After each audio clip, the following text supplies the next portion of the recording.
자, 오늘 또 눈기 공부하도록 하겠습니다.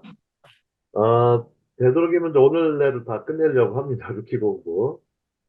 하고 이제 다음 시간에는 또 요나서가 기다리고 있습니다. 요나서는 아주 루키와는 좀 다른 어떤 특징이 있지만 아주 굉장히 재밌습니다. 요나서가 끝나면 에스더서를 나갈 계획입니다. 에스더서는 아직 뭐 작성을 다 못했는데 아주 뭐 면밀히 살펴보고 있습니다. 살펴보면서 정말 현대 우리 사회에 어떻게 적용할 것인가. 애써서는 저 대충은 아실 거예요.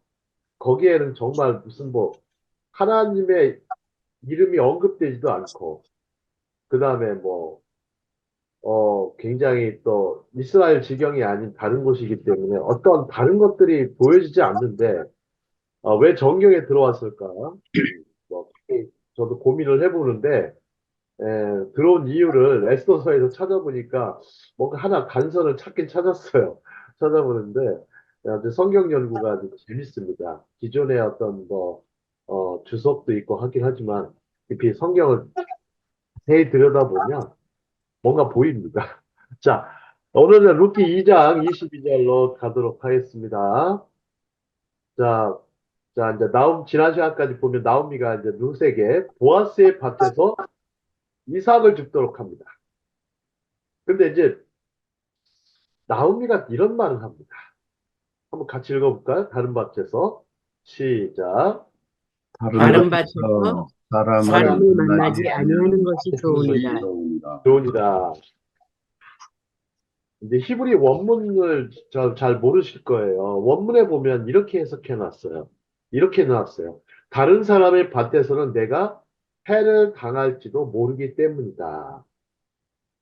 생각해 보십시오. 여성들이 밖에 나가서 일을 할 때 가장 우려되는 게 뭡니까? 혹시? 어? 우려되는 게 이렇게 뭐 해를 당한다는 것이죠. 해를 입게 되면 혹시 이제 여성들이 이제 직장 생활을 하는 많은 여성들이 가장 힘들어하는 부분이 그런 부분입니다. 해를 당하거나 해코지를 한번 당하거나 어떤 좀 불미스러운 추행을 당하거나 이렇게 경우에는 아주 굉장히 어떤 사회에 대한 깊은 반감과 또 굉장히 스스로에 대한 굉장히 자괴감에 많이 빠질 수가 있어요. 근데 나오미는 보아스의 밭에 가서 이삭을 줍도록 합니다. 그럼 새로운 질문 하나 던져볼게요. 그럼 보아스도 룻에게는 위협이 되었을까? 위협이 되었을까? 자, 다음 장 보겠습니다. 다음 장 보시면 돼요. 자, 안식처라는 것입니다. 보아스의 밭은 룻에게는 안식처가 되었다. 피난처와 더불어서 안식처가 되었습니다. 안식처. 자, 안심하고 일을 할 수 있는 아주 훌륭한 직장입니다. 안심하고 일할 수 있는 훌륭한 직장. 자, 나오미는 다시 활기를 되찾습니다. 자, 루키 22장 19절에 보시면 오늘 어디서 주었느냐, 어디서 일을 하였느냐, 너를 돌본 자에게 복이 있기를 원하노라 하면서 굉장히 나오미가 활기를 찾는 모습을 보여줍니다. 한 장 더 가보겠습니다. 자, 그럼 안식처라는 것을 생각해 볼게요. 여러분들 그 양식이 있는 곳이 일단 기본적으로 안식처가 될 겁니다. 양식이 있는 곳. 근데 이제 베들레헴에까지 갔는데 자 미가서 5장 2절을 한번 보면 베들레헴을 뭐라고 얘기를 하냐면 안식처로 얘기를 합니다. 안식처.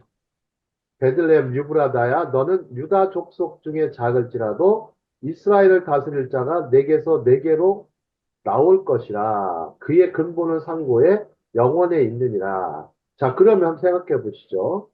베들레헴이 어떤 곳인가 생각해 보십시오. 자, 헤세디의 중심지, 은혜와 호의의 중심지가 베들레헴. 은혜와 호의의 중심지, 베들레헴. 자, 그러면 우리 한번 교회로 와볼까요? 자, 우리 교회가 어떤 곳이 되어야 된다는 것을 아시겠어요? 안식처가 되어야 되겠다. 기본적으로 안식처가 되어야 되겠다. 헤세디의 중심지가 되어야 되겠다.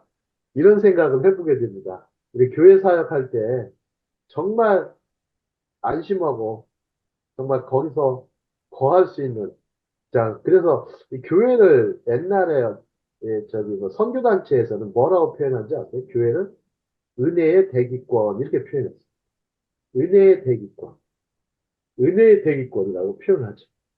은혜의 대기권. 자, 베들레헴은 기본적으로 다 아시지 않습니까? 베들레헴 베이트와 레헴, 그래서 떡집이죠. 빵집, 떡집의 합성어기 때문에 그곳에는 양식이 있었고 또 편안히 거할 수 있는 그런 안식할 수 있는 귀한 곳이었습니다. 자, 다음 장 가보도록 하겠습니다. 자, 다음 장 보시면 여기는 이제 혹시 뭐 성지순례 하신 분들은 잘 아실 것 같은데요. 다마스커스 게이트, 다마색 게이트인데 이제 이 성문을 이렇게 표현해 놨어요. 성문을 표현해 놨는데 요거는 이제 다른 뭐 말씀을 보면서 나누도록 하겠습니다. 자, 다음 장 보시죠. 다음 장 보시면 이제 현숙한 여인, 현숙한 여자, 현숙한 여인에 대해서 나옵니다. 자, 루키 3장으로 넘어가도록 하겠습니다. 루키 3장 11절 같이 읽도록 하겠습니다. 그리고 시작. 그리고 그리고 이제 내 내게 따라 따라 두려워하지 두려워하지 말라. 말라. 두려워하지 내 말라. 말대로 말대로 내게 다 행하리라. 내게 다 행하리라. 네가 우리가 현숙한 여자의 현숙한 여자의 죄를 죄를 나의 나의 나의 성읍 성읍 성읍 백성이 백성이 다 다 다 아느니라. 아느니라. 자, 생각해 보시죠. 아까 좀 전에 성문이 나왔었잖아요. 그죠? 그 네. 성문. 자, 이스라엘에 가보시면은요, 여러 곳에 성문들이 항상 있습니다. 성문들이 있는데, 특히 예루살렘에 성문이 있고, 성이 있고, 또, 이 갈릴리 지역으로 가도 성이 있고요. 또, 근데 베들레헴에도 이 성은 있지 않았습니다. 베들레헴 성은 있지 않았는데, 마을 어귀에, 항상 마을 어귀에 사람들이 이제 입출입하는 곳이 있습니다.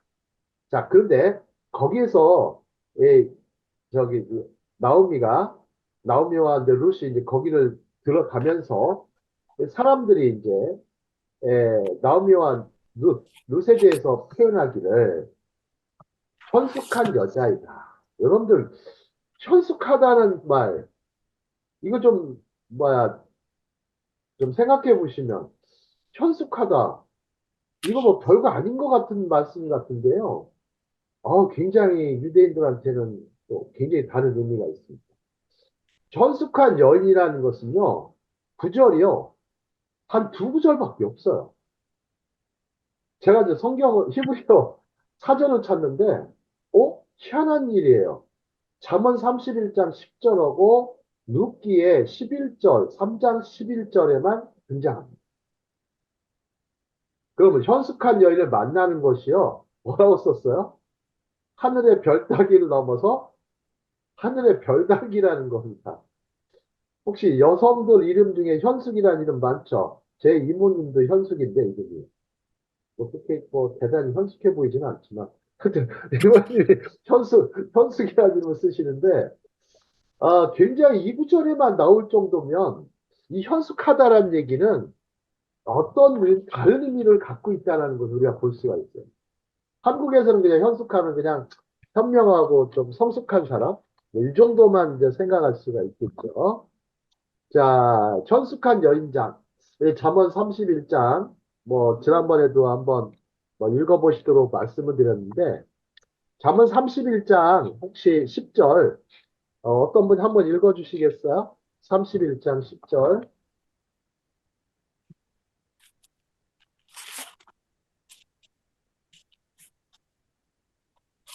읽어주시겠어요? 누가 현숙한 여인을 찾아 얻겠느냐? 그의 값은 진주보다 더하니라. 현숙한 여인 없겠느냐? 진주보다 더한 여성이라는 표현을 씁니다. 혹시 집에 진주는 있으십니까? 진주. 아이고, 경상도에 가보니까 아주 진주로 가득 찬 동네가 있더라고요. 그 진주라고 이렇게. 예. 굉장히, 가보니까 진주는 별로 없고요. 자, 진주 같은 여성들이 있다면, 근데 진주보다 더 귀하다고 그랬어요. 그러면 진주도 굉장히 귀한데, 얼마나 귀한, 그럼 귀하다, 진정 귀하다, 그걸 뭐라 그래요? 희귀하다 그런 겁니다. 희귀하다, 희귀하다. 참 드물다, 그죠? 희귀한 여성입니다. 그러니까 잠언에 나온 31장에 나오는 여성과 룻기에 나오는 룻은 굉장히 희귀한 여인입니다. 고기 드문 여인. 응? 참, 네, 그렇습니다. 현숙한 아내, 한숙한 아내. 자, 그러면 잠언 31장에 등장하는 그 현숙한 아내의 장을 룻과 빗대어서 읽어보시면은 상당히 아주 룻에 대해서 더 깊이 이해하실 수 있다고 생각이 듭니다. 자, 다음 장 보시죠. 이제 고엘, 고엘, 기업 물을 자, 기업 물을 자. 참, 말이 좀 재밌습니다. 기업 물은다. 처음 성경책 학생 때 성경 읽는데 기업 물을 줘? 기업을 왜 물지? 뭐 이렇게 생각을 했지만 나중에 보니까 한번 보시죠. 자, 고대 시대의 그 성문을 아까 얘기했는데 자, 성문에 가가지고 보아스는 자신보다 더 가까운 고엘을 찾습니다. 물론 자신보다 가까운 고엘이 있었어요, 없었어요? 있었죠. 있었습니다. 그러니까 나오미의 친족 중에서 기업을 물을 자, 즉 쉽게 말하면 가업을 이어갈 자라고 생각하시면 쉽습니다. 가계를 이어가야 되는데 가문을 이어갈 자를 구하는데 마침 있었어요. 그런데 기업 물을 자 된다고 하면은 여러분 혹시 보세요. 뭐 좀 쉽게 생각할게요. 기업이 무너졌어요. 기업이 무너져는 부도가 날 지경인데 부도가 날 지경인데 이 부도를 살리려면 어느 정도 재력이 있어야 돼요? 그 기업 가치 이상으로의 힘이 있어야 되잖아요. 그죠? 기업 가치라는 게 있어요. 기업에는. 그러면 그 기업 가치라는데 거기에 기본적으로 재화를 투입할 수 있는 사람, 기본적으로 자금을 투입할 수 있는 사람이 기업 물을 자죠. 대표적으로 은행권이 그렇습니다. 은행.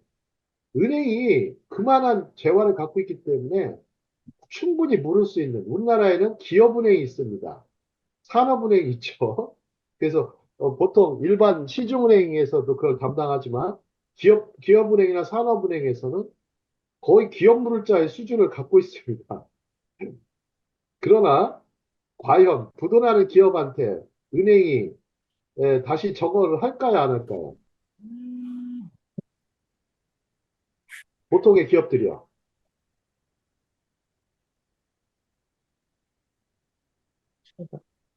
잘 안 하죠. 잘 안 하죠. 이 재무 건전성이라는 게 있어요. 재무 건전성이 그나마 좋거나 미래 가치가 좋으면 다시 은행에서 투자를 해줍니다. 대표적으로 쿠팡 같은 기업. 쿠팡은 아직도 적자예요.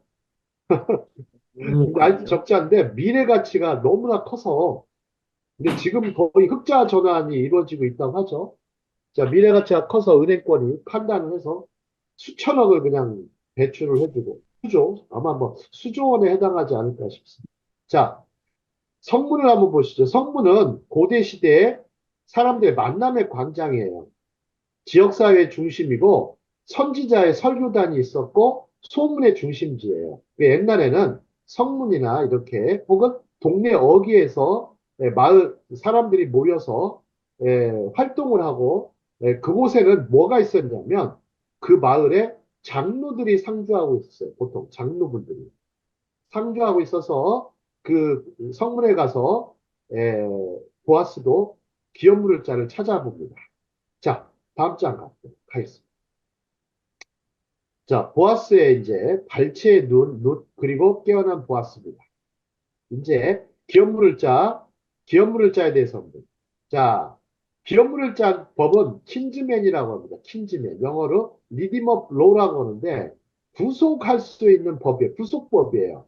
자, 레위기 25장 25절에 보면 만일 내 형제가 가난하여 그의 기업 중에서 얼마를 팔았으면 그에게 가까운 기업 물을 자가 와서 그의 형제가 판 것을 물을 것이요. 이렇게 했습니다.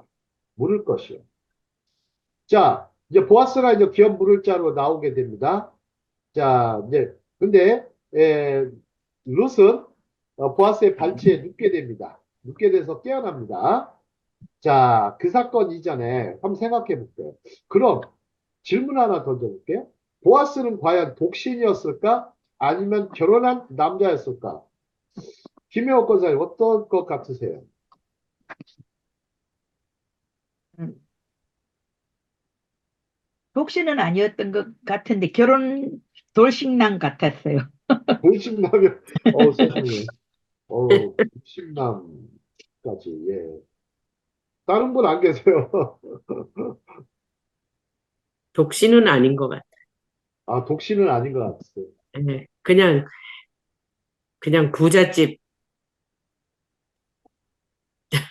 부잣집의 보통 남자, 부자로 사는 예.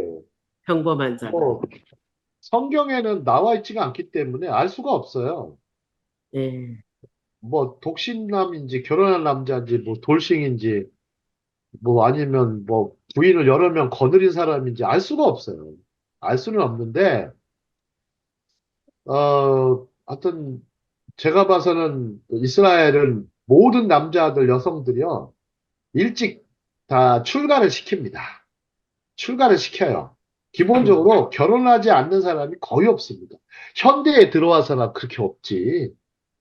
과거 시대에는요, 다 결혼했던 사람들이 대부분일 겁니다. 근데 이제, 보아스가 그거에 대해서 뭐 기록은 되어 있지 않습니다. 자, 계대 결혼법으로 가도록 하겠습니다.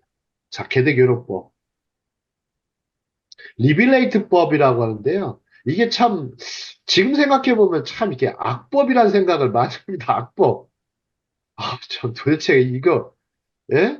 아니, 무슨, 이런 법이 다 있나. 어?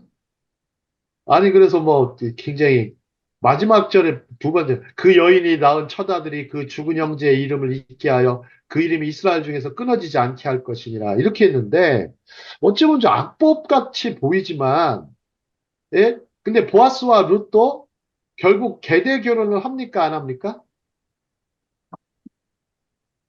하지. 했잖아요. 결국 해서 계대 결혼을 합니다. 계대 결혼을 해요. 기업을 물읍니다. 기업을 물어요. 자, 그러면, 자, 이거는 뭐, 저는 법학자가 아니기 때문에, 법학자가 아니기 때문에 이거에 대해서 뭐, 그 당시 관습법이죠. 솔직히 관습법이에요, 관습법. 관습법인데, 이게 이제 중군동 지역에서는 늘 있었던 법 중에 하나입니다. 법 중에 하나 있고, 혈통을 굉장히 중시 여기던 사회였어요. 혈통을 중시 여겼기 때문에, 그래서 다른 유대인들이 이방인하고 결혼하는 것이 거의 금지가 되었죠. 그죠? 그런데 룻은 이방 여인으로서 유대인 남자와 결혼을 하게 됩니다. 결혼을 하게 돼요. 그래서 이스라엘 중에서 그 이름이 끊어지지 않게 합니다. 자, 이거는 우리가, 근데 성경은 이를 헤세드라고 표현합니다. 헤세드라고 표현하죠. 자, 룻기 2장 11절, 12절로 넘어가도록 하겠습니다. 자, 다 같이 읽도록 하겠습니다. 다 같이 읽도록 하겠습니다. 시작. 보아스가 보아스가 그에게 그에게 대답하여 대답하였되, 대답하였되 네 내 남편이 남편이 죽음으로 죽은 내가 후로 시어머니에게 한 행한 모든 모든 것과 것과 모든 내 것과 네 부모와 보국을 부모와 떠나 고국을 전에 떠나 알지 알지 못하던 못하던 백성에게로 온 백성에게로 일이 온 내게 일이 내게 분명히 분명히 알려졌느니라. 분이 알려졌는데 여호와께서 네가 행한 여호와께서 내가 일보다 행한 일에 크기를 원하고 보응하시기를 원하며 이스라엘의 하나님 여호와께서 그의 날개 아래 나에게 보호를 보응을 받으 받으러 온 내게 온전한 온전한 상 상 주시기를 주시기를 원하노라 하는지라. 보호를 받으러 온 내게 온전한 자, 룻기에는 두 개의 헤세드가 존재를 합니다. 하나는 보아스의 호의, 하나는 하나님의 호의입니다. 그래서 헤세드를 해석할 때 제일 좋은 뜻이요. 인애예요, 인애. 인애하신 구세주요. 인애입니다, 인애. 그래서 인애, 사랑과 뭐 인이 뭐 어질다라는 뜻이고요. 애는 사랑이잖아요. 굉장히 어질고 사랑스러운 성품. 그래서 헤세드. 근데 제가 이제 오늘 에스더서를 공부를 하다 보니까 연구를 하다 보니까 에스더서 저기 2장으로 넘어가 보면 그 에스더가 다른 누구보다도 모든 사람들에게 사랑을 받더라, 입었더라 이런 표현이 나와요. 굉장히 에스더도 헤세드를 입은 사람입니까? 아닙니까? 그런 사람이죠. 예, 예. 헤세드를 입었는데 어찌 보면 에스더서가 어떻게 유대인이 여왕이 될 수 있었을까? 굉장히 궁금하죠? 궁금하죠? 자, 그거를 우리가 해석할 때는요.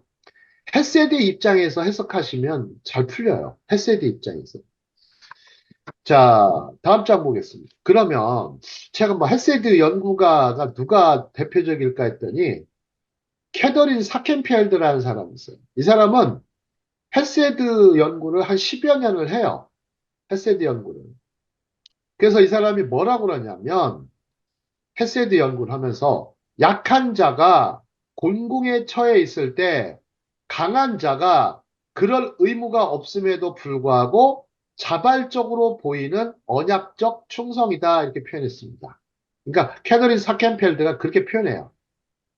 그러니까 강한 자, 즉 유력한 자가 그럴 의무가 없음에도 불구하고 자발적으로 보이는 언약적 충성이다.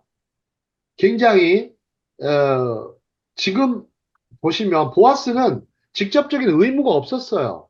안 해도 돼요. 뭐 기업 무르는 거 안 해도 돼요. 포기해도 상관없다고.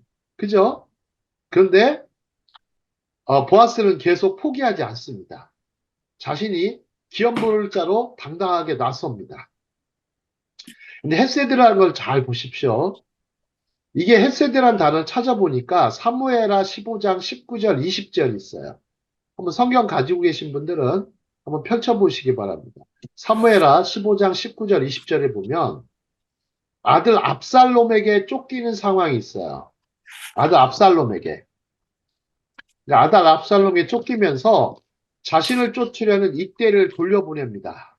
이때, 아주 그냥 이때에 나타난 사람, 이때에 나타난 이때가 있습니다. 그래서 헤세드란 단어를 사용합니다.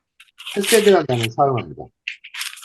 그래서 이때라는 사람 할 때 사무엘하 15장 19절 한번 누가 한번 읽어주시겠어요? 한 분이?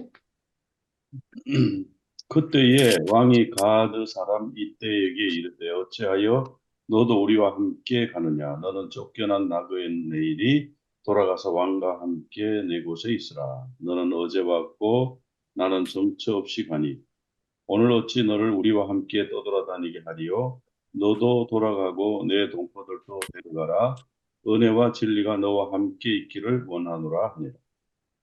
네, 이때 쓰는 말이 헤세드입니다. 은혜와 진리가 너와 함께하기를 바란다. 있습니다. 은혜와 진리. 은혜와 진리가 이게 쉬운 것 같은 표현이 아닙니다. 의외로. 은혜와 진리. 특히 성경에서 은혜와 진리가 같이 있는 저 구절을 어디서 볼 수 있을까요?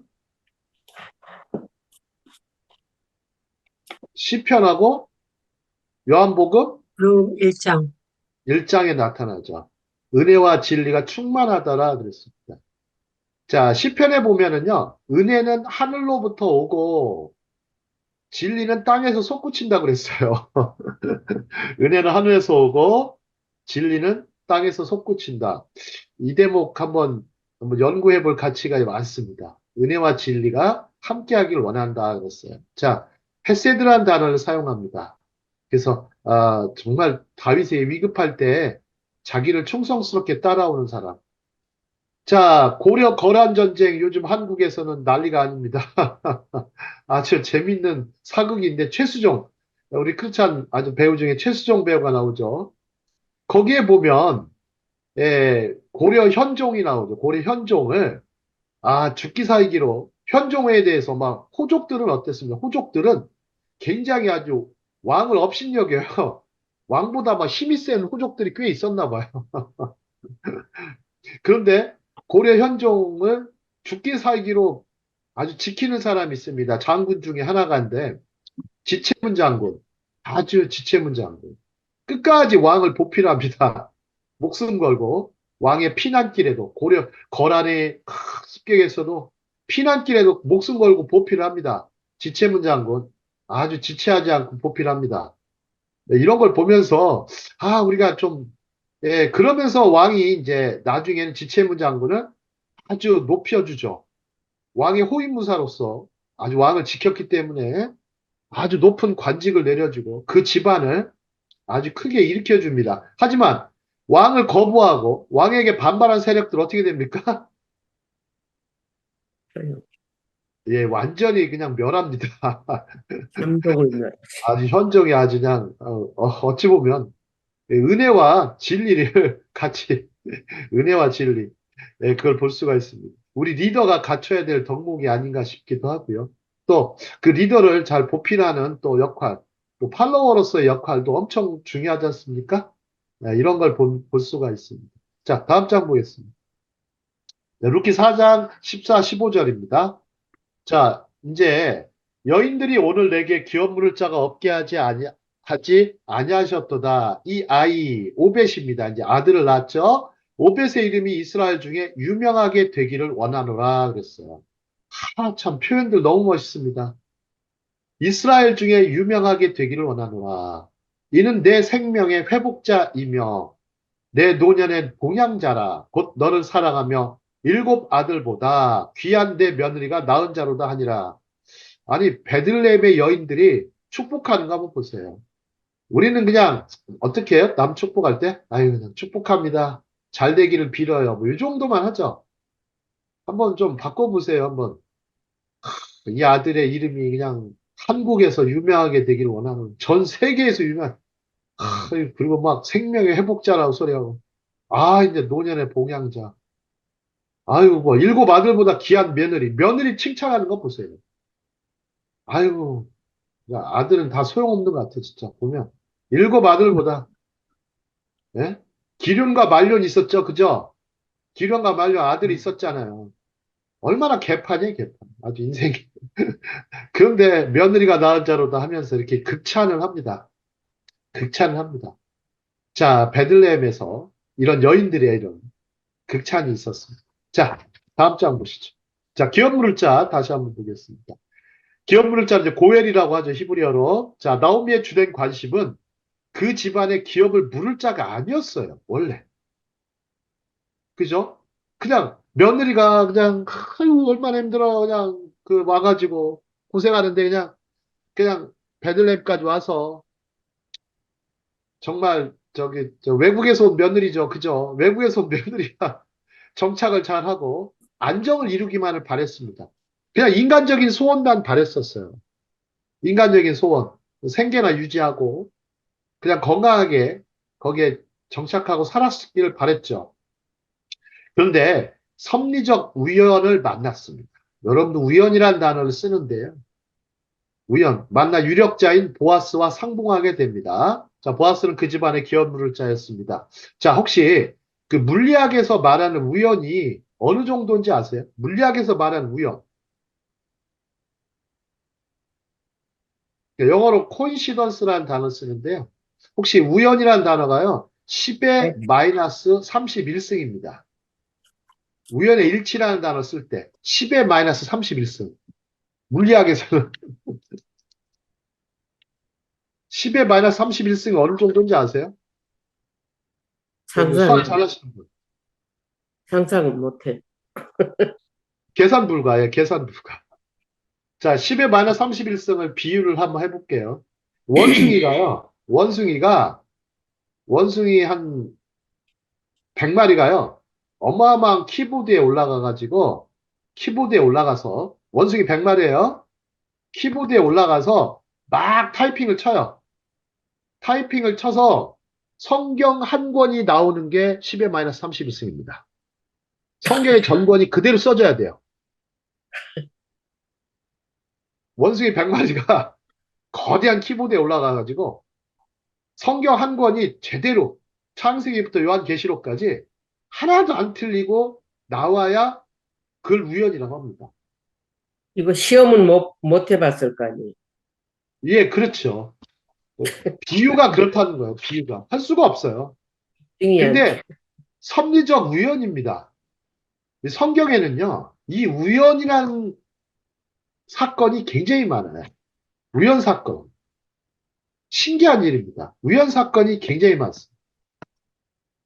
자, 섭리적 우연이라고 붙였는데 보아스와 상봉한 거 섭리적 우연입니다. 자, 기업 물을 자. 자, 그러면 기업 물을 자라는 말도 좀 좋지만 기보르 하일 지난번에 유력한 자라고 그랬잖아요. 자, 민수기 12장 1절에 보면 구스 여인을 만납니다. 구스. 자, 구스 여인. 자, 구스는 지금이 어딥니까? 구스. 도대체 어느 나라인지를 알 수가 좀 어렵다. 이게 이디오피아? 이디오피아인지, 리비아인지, 수단인지 헷갈리긴 한데요. 하여튼 뭐, 아프리카 땅은 맞습니다. 근데 정확하게는 잘 몰라요. 사람들이. 근데 구스 사람 하면 이집트에 이집트에서 넘어가면 거기 땅입니다. 이집트 아래든 옆에든 이집트와 그 아래 지역을 구스라고 불러요. 구스. 이집트는 뭐라고 부르냐면요. 이집트는 미찌라임이라고 불러요. 미찌라임. 한번 뭐 메모해 놓으시면 돼요. 미찌라임이고요. 이집트 밑에가 구스입니다. 구스. 그래서 구스라는 지역인데 모세가 왜 아프리카에 한 여인을 얻습니다. 여러분들 모세가요. 흑인 여인을 얻어요. 아니 아니 흑인 여인을 얻어요. 자, 유력한 자 모세의 모습이거든요. 자, 흑인 여인. 흑인 여인도 어떠세요? 이방 여인이 아니에요. 2번. 이방 여인이에요. 여러분, 아브라함 있잖아요. 하갈을 얻었잖아요. 그럼 하갈은, 하갈도 어디 사람입니까? 하갈은? 애굽. 하갈. 애굽. 이미 애굽 여자예요. 그러니까 애굽 여자니까 어느 정도 그냥, 봐줄 수가 있다고 하지만, 모세는 막 아프리카 한 여인을 얻어요. 자, 한번 생각해 보실까요? 보아스의 어머니는 누굴까요? 놀랍게도 라하빌. 기생라합이에요. 그럼 보아스의 어머니는 기생라합인데 생각해 보십시오. 참 이거 우리가 인간적으로 해석해 보면 참 말도 안 되는 얘기인데 헤세드가 아니면 정말 해석하기 어렵습니다. 받아들이기 어려워요. 네. 제가 이거 영접이 잘 안 되더라고요. 영접이 잘 안 돼, 진짜. 여러분들요, 혹시 쉽게 영접하시는 분들 계시는데, 대단하신 거예요. 그래요. 쉽게. 아니, 저는 그냥 아무리 믿으려고 해도 안 되더라고요. 하나님을 아무리 믿으려고 해도 믿을 수가 없는 분이에요. 정말 믿을 수가 없는 분. 너무 엄청나가지고. 도대체 이걸 어떻게 믿으라는 거냐? 어떻게 믿으라는 거냐? 여러분들 믿음을 갖는다는 게요. 쉬운 게 아니잖아요. 근데 사람들은 그렇게 믿어줬는데 믿는 도끼에 뭐 한다고 그래요? 발등. 발등 찍히잖아요. 믿는 도끼에 발등 찍혀요. 아니, 무슨 자기가 항상 가지고 다니고 익숙한 건데 그 도끼에 발등이 찍힙니다. 그러면 하나님께서는 우리가 하나님을 믿을 때는요. 하나님이 우리의 발등을 찍지 않는다는 걸 믿으셔야 돼요. 발등을 절대 찍지 않으신다. 우리 인생에 발등을 찍지 않으시고 어떻게 하셔요? 우리의 갈 길을 인도하신다. 우리 갈 길을 인도하신다. 그래서 주님은 내 발의 등이요. 그래요. 주의 말씀이. 내 발의 등이에요. 발등을 찍지 않으세요. 근데 참 이 주님의 은혜를 우리가 좀 주님의 사랑을 이해하기가 힘드니까 옛날에 어떤 랍비가 뭐라고 시를 썼어요? 찬송시? 하늘을 두루마리 삼고 바다를 먹물 삼아도 하나님 사랑 다 기록할 수 없겠네. 이렇게 표현합니다. 이게 랍비의 시예요. 랍비의 시인데 그거를 우리는 찬송가 저자가 그걸 옮겼죠. 자, 자, 나오미의 생각을 한번 보겠습니다. 다음 장이요. 자, 안식할 곳을 구하여 너를 복되게 하여야 하지 않겠느냐, 이렇게 해요. 처음에는. 안식할 곳. 근데 중간에 보시면, 지금 나오미는 룻의 배우자를 찾아주는 것을 이제는 안식이라고 말하고 있습니다. 안식이 어려우면 좀 안정이라고 할게요, 안정. 자, 룻을 가장 안정시키고 안심시키고 안식하게 만드는 것은 배우자를 만나는 일입니다. 배우자를 만나는 일. 아유, 하나님이 참 배우자를 만나는 일. 자, 어저께 어떤 분이 극동방송 설교인데 설교 제목이 좀 특이했어요. 배우자에게 배우자. 제목이 왜 그럴까? 배우자에게 배우자. 자, 아내와 남편, 남편과 아내가 서로 배우자. 배우면서 살자. 배우면서 살자. 예, 배우려는 마음이 무슨 뜻이에요? 서로 겸손하자. 이런 표현입니다. 서로 겸손해야죠. 예, 서로 겸손해야죠. 예, 남편은 굉장히 교만하고 부인은 굉장히 현숙하고 이러면 안 된다는 거죠. 부인은 굉장히 거만하고 남편은 잠깐만. 남편이 현숙하긴 좀 힘든가요? 전 모르겠네요. 신사. 예, 신사 같은 사람. 자, 어떤 게 좋습니까? 둘 다 막상막하. 예. 근데 살다 보면 둘 다 지혜로운 분 별로 없더라고요. 둘 다 겸손한 분도 별로 없고요. 보면 한쪽은 되게 저거한데 한쪽은 아닌 사람도 참 많아요. 그죠? 근데 그런 것 같아. 가정은 여자 하기 나름이라더니 그 말이 맞긴 맞나 봐요. 탈무드에도 보면 아주 어? 뭐야, 굉장히 거만한 여자와 결혼한 신사 같은 남자는요, 완전히 거만한 남자로 변해버리고요. 거만한 남자와 결혼한 아주 현숙한 여인하고 결혼한 거만한 남자는 나중에 겸손한 사람으로 변합니다. 참 희한하죠. 그죠? 예, 희한합니다. 아드바이.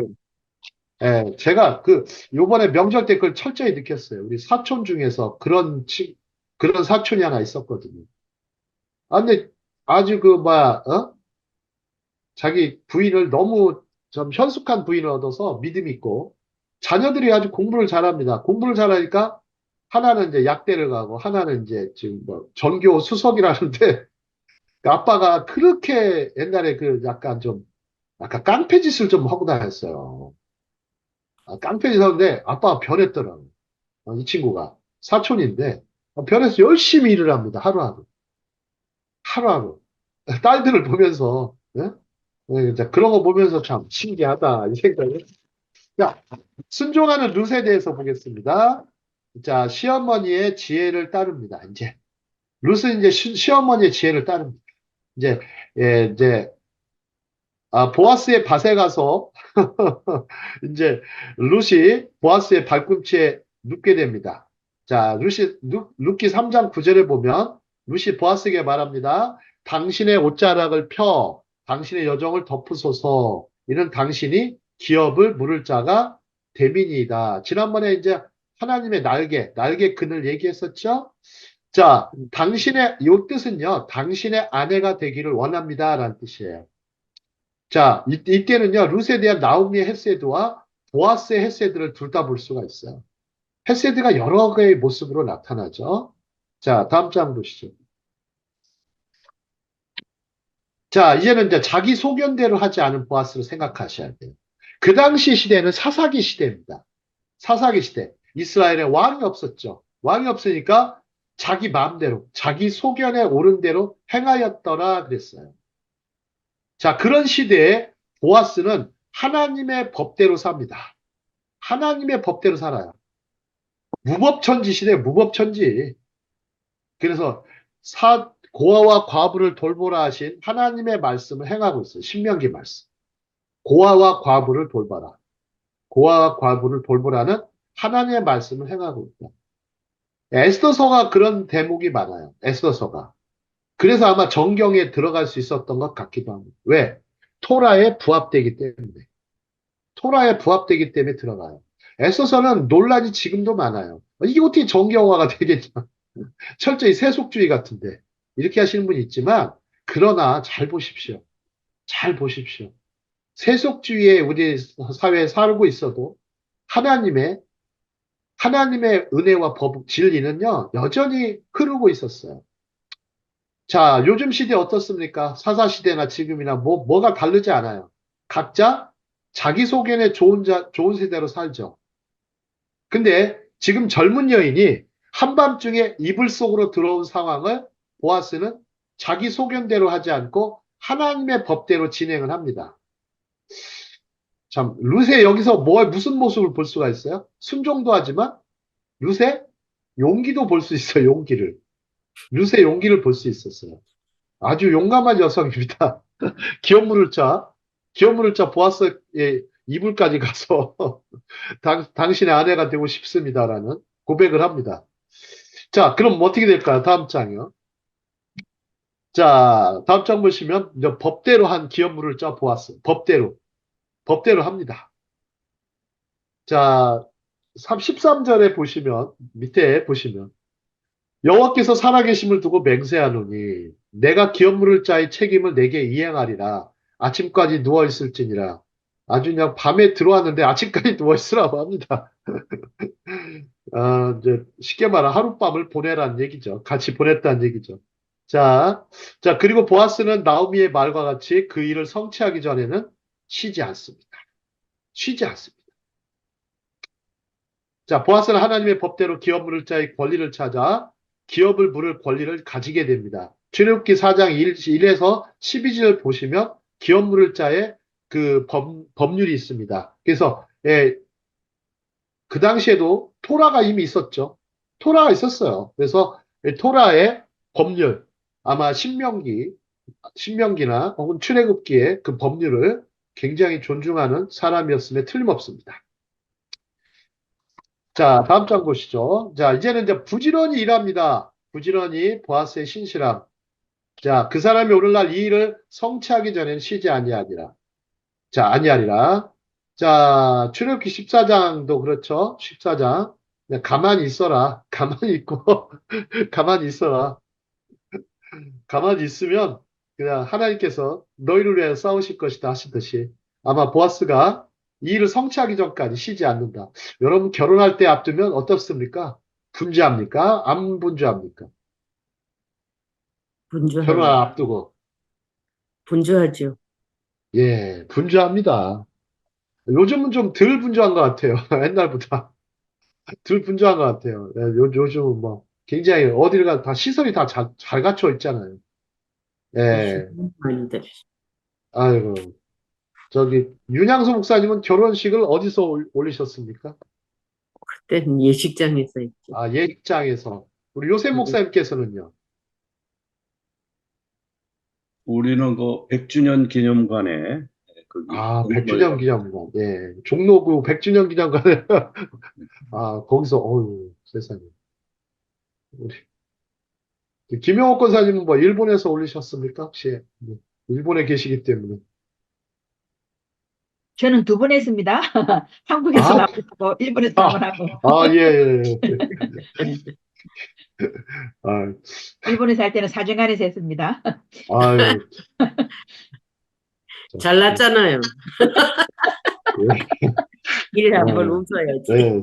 아주 뭐 저는 뭐 결혼식을 교회에서 하다 보니까 뭐 다른 분들이 알아서 다 준비하시더라고요. 저는 그냥 뭐 분장만 하고 턱시도만 입고 딱 나타났습니다. 음,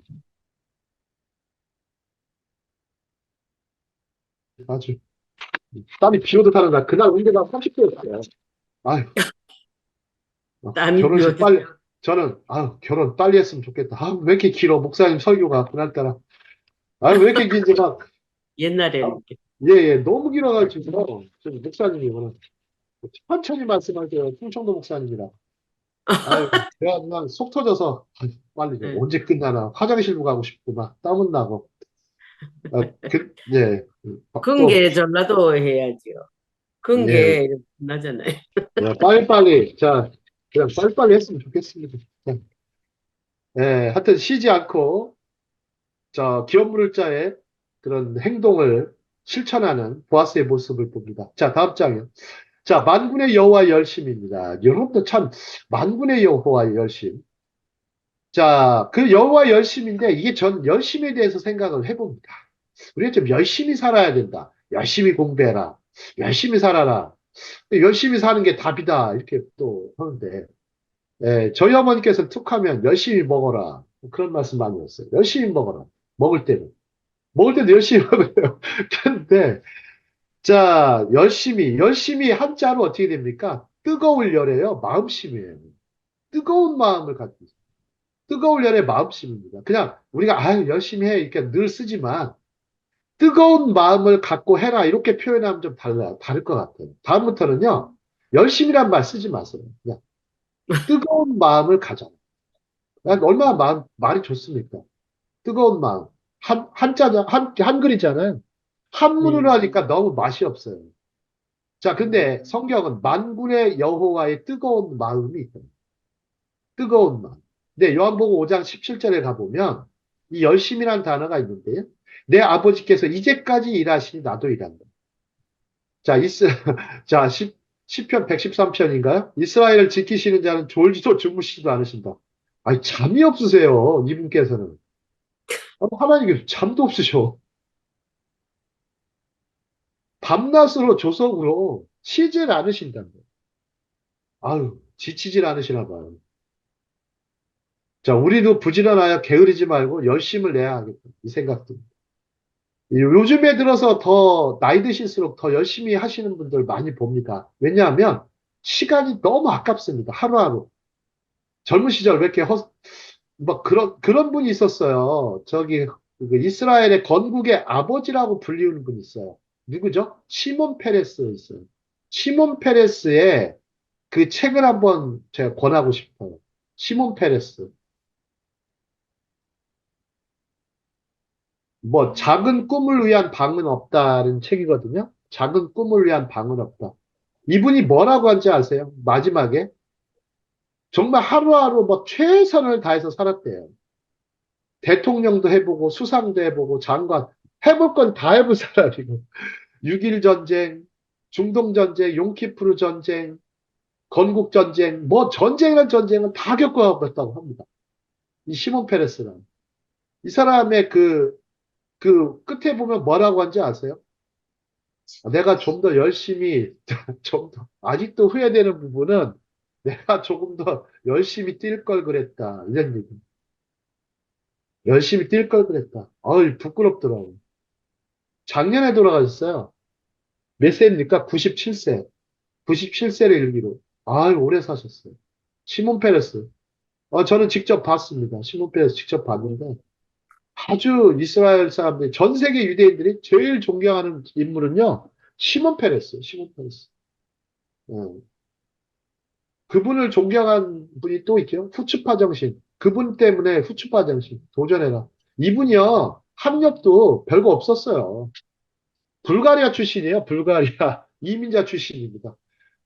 할아버지가 도망가라고 그랬어요. 도망가라고. 가족들, 홀로코스트를 피해서 도망온 가족이에요.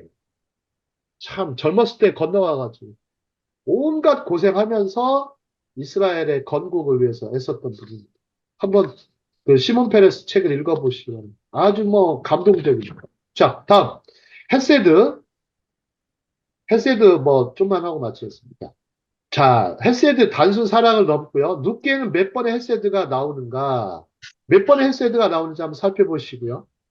이게 이제 헤세드 지난번에 말씀했으면 내가 당신의 눈 안에서 은혜를 발견했다. 아니 마차티 헤세드 베이네카라고 했었죠. 은총을 입었다. 마음에 들었다. 은혜를 입었다라는 표현이라고 했습니다. 자, 그 다음 장 보시겠습니다. 자, 사무엘상으로 가겠습니다. 좀 더 넘어가겠습니다. 사무엘상 16장 1절에서 13절입니다. 자, 사무엘 선지자가 다윗에게 이제 기름을 붓습니다. 기름을 부어요. 자, 기름을 이제 어노인팅이라고 그러죠. 그래서 좀 메시아에게 즉 기름을 붓는 사람 선지자하고 제사장 왕에게 기름을 붓습니다. 자, 다윗의 아버지는 이새이고 그 이새의 가지에 다윗이 나왔고 다윗은 나중 그리스도의 조상이 됩니다. 헤세드가 한번 누색에 임했던 헤세드가 이렇게 이어집니다. 그래서 나사렛 예수 이것도 뭐 가지라는 뜻 말씀을 드렸죠. 다음 장 보겠습니다. 다음 장 보면 이제 복받은 연합이라고 나오죠. 복받은 연합. 자, 룻과 보아스는 참으로 복받은 연합이었다. 자, 나오미와 루스의 그것도 복받은 연합이었지만 룻과 보아스의 연합도 복받은 연합입니다. 복받은 연합. 자, 영서도 히브리어 캐 4개 도가 있는데요. 자, 창세기에만 등장하지 않은 시편에도 등장해요. 이는 군사적인 맥락에서 누군가를 위해서 적극적으로 개입한다는 뜻입니다. 하나님의 은혜는요, 이렇게 적극적으로 개입합니다. 개입하고 파고들기 때문에 우리가 은혜를 받는다는 것이 얼마나 참 하나님의 열심이라는 것을 볼 수가 있습니다. 하나님 은혜 받을 자에게 은혜를 주십니다. 하나님 주권대로 은혜 받을 자에게 은혜를 주십니다. 자, 다음 장이요. 루키 3장 10절, 11절 들어왔고요. 재밌게도 한번 보시죠. 현숙한 여인이요. 유력한 자랑 같은 어원이에요. 현숙한 여인이요. 유력한 자와 같은 어원입니다. 하일이에요, 하일. 희한하죠? 그러면 보아스도 유력한 자였지만 룻도 유력한 여인이에요. 유력한 사람이에요. 그 유력함의 무기가 현숙함이었어요. 현숙함. 그 보아스의 유력함은 뭐 여러 가지로 있겠지만 하여튼 기업 물을 자로서의 그런 유력함이었죠. 자, 그 다음 장면. 자, 그 당시 시대 가부장과 가부장 얘기하는데 자, 성서에 등장한 여성들 사라, 하갈, 리브가, 레아, 라헬, 기생라, 여자 사사 드보라, 나오미, 룻 등이 있죠. 아주 이 여성들에 대해서 저는 누가 한번 책을 한번 쓰셨으면 좋겠어요. 이 여성들에 대해서 쓴 책이 거의 없어요. 우리나라에도. 뭐 번역서는 조금 있지만 한번 뭐 직접 우리 윤양수 목사님께서 집필하셔도 괜찮을 것 같습니다. 그분이 하나, 쓰기 김윤희 교수님이 예, 구약의 김윤희 교수님 계시죠? 예. 조연들이라. 김윤희 교수님이 아주 그냥 네. 굉장히 그런 걸 쓰셨죠. 예. 저도 그분 책이 있어요. 자, 룻기 4장 11절, 12절로 넘어가겠습니다. 11절. 자, 이제 베들레헴에서 이제는 성문에 있는 모든 백성과 장로들이 이제 공증을 합니다. 공증. 이게 중요해요. 결혼 서약이 공증이지 않습니까? 하나님과 사람들 앞에서. 그죠? 공증을 합니다. 공증을 안 하고 하면은요, 굉장히 나중에 문제가 터져요. 문제가 터져요. 자, 그래서 뭐라고 씁니까? 보시죠. 좀 재밌어요. 여호와께서 내 집에 들어가는 여인으로 이스라엘의 집을 세운 라헬과 레하 두 사람과 같게 하시고 이렇게. 내가 에브라스에서 유력하고 베들레헴에서 유명하게 하시길 원하며 여호와께서 이 젊은 여자를 말미암아 내게 상속자를 주사 내 집이 다말이 유다에게 낳아준 베레스의 집과 같게 하시기를 원하노라. 여러분들 보세요. 유대인들은요, 자신의 조상들을 부끄러워하지 않습니다. 그죠? 굉장히 부끄러워하지 않아요. 네. 우리나라 사람들은 어떻습니까? 부끄러운 조상에 대해서 입에도 뻥끗 안 합니다. 아유, 나쁜 조상들. 그죠? 아주 도덕적인 관념이 대단히 높아요. 유교주의 국가이기 때문에 그래요. 한국 조선시호예요. 유교주의 국가이기 때문에. 예. 유대주의로 바뀌었으면 좋겠어요. 유대주의로 바뀌어서. 자, 그렇게 축복을 합니다. 자, 다음 장 보시죠. 이제는 어마어마한 위협을 감수한 룻입니다. 자, 이제 재혼의 위험성, 보아스의 아내, 재혼의 위험성 생각해 보시죠. 그 다음에 국제결혼의 하브루트 하실 때 여기까지 생각해 보시겠죠? 자, 룻은 그 전까지 불임이었어요. 생각해 보시죠. 불임이었어요, 여러분들. 진짜입니다. 보아스의 후사를 이을 수 있을까? 다말은 유다의 며느리였지만 근친 상간까지 해야 하는 고통과 모험을 감수한 일이에요. 어마어마하죠, 그죠? 이거 그냥 한 거 아니에요. 믿음에는 용기가 필요합니다. 여러분, 믿음으로 산다는 것은요, 일단 은혜를 받아야 되겠지만, 우리 편에서는 용기가 필요합니다. 믿음과 용기가 필요합니다. 하나님 편에서 우리가 은혜를 주시지만, 우리 편에서는 믿음과 용기가 필요합니다. 자, 그 다음에 임신 보겠습니다. 임신을 헤라윤이라고 합니다. 구약에서 임신이요, 3번밖에 안 나와요. 제가 히브리 선생이었죠. 히브리 선생이니까 이런 걸 좀 정리를 빨리빨리 하는데, 제가 뭐 프로그램에 집어넣으면 다 나옵니다. 자, 단 3번만 나옵니다. 헤라yon. 그래서 임신을 주셨다라고 표현합니다. 임신을 하게 주셨다. 그래서 하나님의 축복으로만 가능한 일이에요. 고대 이스라엘 자녀는 하나님의 선물입니다. 시편 127편 3절. 여호와의 화살통 안에 있는 거. 여호와 화살통 안에는 화살 같죠? 욥기 31장도 맞죠? 욥기에는 하나님께서 자녀들 10명을 걷어가셨다가 또 10명을 다시 주시죠. 그죠? 10명을 네. 주시죠. 하나님의 선물이에요. 하나님의 선물. 자, 다음 장이요. 자, 아이의 이름이 유명해지길 바랍니다. 자, 축복의 확대입니다. 여러분들 축복도요. 확대하시길 바랍니다. 축복도 확대하십니다. 자, 하브루타를 하시는 분들의 특징이 상대방을 굉장히 축복합니다. 하브루타를 하면서. 그래야죠. 축복하고 격려해야지. 그래야 계속하죠. 계속 만나죠. 막 그날 싸우고 다음에 어떻게 만나요? 안 되는 거예요.